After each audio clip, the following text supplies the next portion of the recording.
We have, so just the makeup, 3 seniors, 3 juniors, 4 sophomores, and 5 freshmen. So we will really be looking for that strong nucleus that we have returning to not only continue to what they do production-wise on the court, but also to be good leaders for some of the young kids that are going to have to be on the court this year. And we have our core returners, our core nucleus that we're looking for those things for. Piper Thomas is a senior middle hitter, and Kendall Sorge is a senior libero. And very unusual in our program, those 2 kids have been on the court since they were freshmen. And we, in the past, have not played a lot of freshmen. We tend to redshirt a lot of our freshmen. So those kids have a lot of experience on the court, have been big production members of our team for a lot of years. So we'll definitely be looking for their leadership.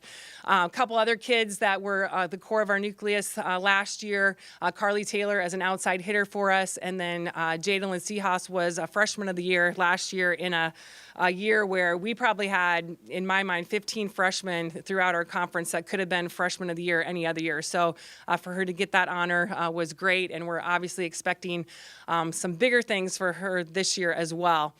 Schedule-wise, we definitely have not backed down with the schedule this year. A tough non-conference schedule. If you look at our schedule, we play 8 matches where teams are either in the top 25 or getting votes for the top 25. We started off next week, a week from Friday, at USC, which that's our 4-year rotating tournament. That's usually the second weekend. This year, we're playing it the first weekend because of a schedule conflict at USC. But we're looking at USC, who's number 10, Creighton, who's number 13, and Kentucky, who's number 5. So definitely kicking it off with a bang that first weekend. What I like about our defensive specialist group is their ability to play any position in the backcourt. They're not just focused in and want to be right back or middle back. They're very capable of playing all different positions, and that will help us a lot. And even Kendall, we've kind of stuck her in the left back, but she's very flexible and can play other positions as well. And I think that flexibility will help us a lot. Lexi has not had a huge role on the court for us, but she has been a leader in so many other ways. And I think that all 3 of them took it upon themselves this summer to take a couple leadership classes, which I think is good because we're always doing things within our program and your opportunities out on the court and in practices to learn and gain that leadership. But I thought it was really neat for them to take it upon themselves to work with some people here at UNI to develop those leadership skills.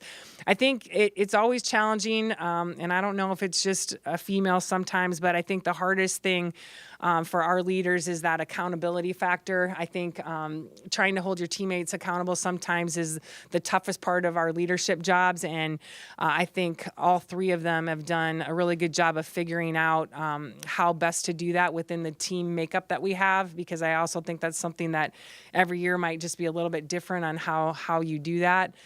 So very excited for those 3 and what they can bring leadership-wise. I think Rachel has the ability, has really gotten out of her comfort zone with the leadership side of things as well. Not real comfortable with that for their first 2 years and even last year, but she's really done some things to get out of her comfort zone to help with that side. And that position, ideally your best leader is going to be in that position. So I think she's made that a real focus for herself too.